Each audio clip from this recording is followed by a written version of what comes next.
मोदी सरकार एक ऐसा कानून लेकर आने वाली थी जिससे वो ध्रुव राठी जैसे यूट्यूबर्स की कमाई पर पैनी नजर रख सकती थी। न सिर्फ यूट्यूबर्स की बल्कि सोशल मीडिया के जितने भी क्रिएटर्स हैं उन सभी की कमाई और उनके जितने भी ब्रांड डील्स होते हैं उन सभी की जानकारी उन्हें सरकार को देनी पड़ सकती थी। लेकिन अब विपक्ष के जोरदार विरोध के बीच सरकार को इसे वापस लेना पड़ गया था और अब सरकार एक बार फिर इसके नियम कानून में कुछ बदलाव कर दोबारा पेश करने की प्लानिंग में है। तो चलिए आपको बताते हैं कि आखिरकार ये ब्रॉडकास्टिंग बिल 2024 है क्या। इसमें मोदी सरकार ने ऐसे क्या नियम कानून डाले हैं जिसे लेकर यूट्यूबर्स डरे हुए हैं और इससे देश के यूट्यूबर्स या फिर इन्फ्लुएंसर्स पर सरकार किस तरीके से कड़ी नजर रखने वाली थी। Hello everyone, I am Himanshu and you are watching uncut.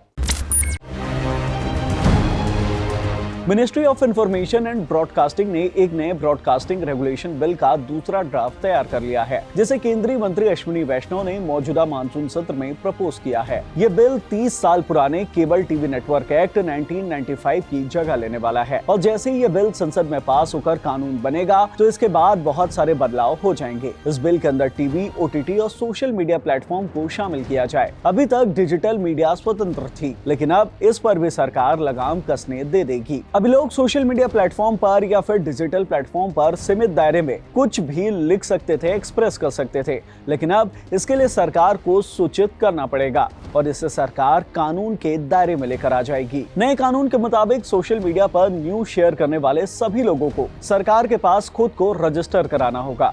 यहाँ तक कि अगर आपके फॉलोअर्स बहुत कम भी है तब भी आपको रजिस्ट्रेशन करवाना पड़ेगा। इतना ही नहीं, अगर आप एक पोर्टल रन कर रहे हैं या फिर सोशल मीडिया का इस्तेमाल कर रहे हैं, टेक्स्ट या फिर वीडियो फॉर्मेट में कंटेंट क्रिएट कर डिजिटल मीडिया पर शेयर कर रहे हैं तो आप भी इस बिल के दायरे में आएंगे। अगर आप सोशल मीडिया प्लेटफॉर्म पर न्यूज भी लिखते हैं, कमेंट करते हैं या फिर यूट्यूब पर कमेंट्री करते हैं तो आपको इस बिल के दायरे में आना होगा।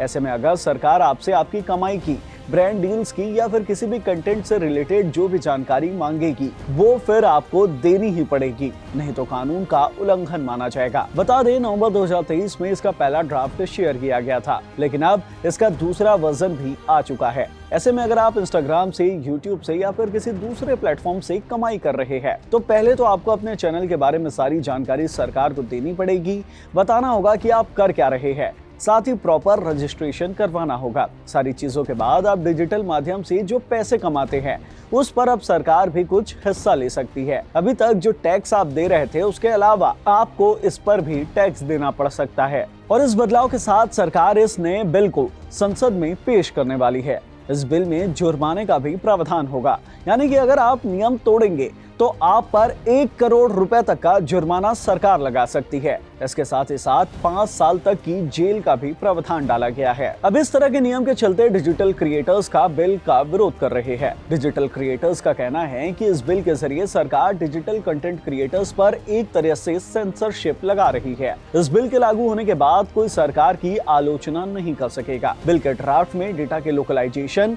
और यूजर डेटा का एक्सेस सरकार के पास होने का एक प्रावधान जोड़ा गया था। इसे लेकर स्टेक होल्डर्स का कहना था कि यह प्रावधान निजता का उल्लंघन करेगा। उन्होंने इसके दुरुपयोग की संभावना जताई थी। इस बिल को लेकर विपक्ष ने भी जोरदार विरोध किया था। कांग्रेस समेत इंडिया ब्लॉक में शामिल अन्य राजनीतिक पार्टियां इस बिल के विरोध में शामिल थी। इसे अभिव्यक्ति की स्वतंत्रता और फ्री प्रेस के लिए खतरा बताया जा रहा था। विपक्ष का कहना था कि इस बिल के जरिए व्यक्तिगत कंटेंट बनाने वालों को भी नियंत्रित करने का प्रयास किया जा रहा है। विपक्ष ने सरकार से विधेयक का मसौदा तैयार करने की प्रक्रिया में सिविल सोसाइटी के सदस्यों, पत्रकारों और प्रमुख हितधारकों को शामिल करने की मांग की थी। ऐसे में केंद्र सरकार ने तर्क दिया था कि वो इस बिल के जरिए सभी ब्रॉडकास्टर्स को एक ही रेगुलेटरी प्लेटफॉर्म पर लाना चाहती है। केंद्र सरकार का तर्क था कि इससे फेक न्यूज पर लगाम लगाया जा सकेगा। सरकार का कहना था कि इस नए बिल के लागू हो जाने के बाद किसी भी OTT या डिजिटल प्लेटफॉर्म पर फैलाए जाने वाले हेट स्पीच, फेक न्यूज या अफवाहों के लिए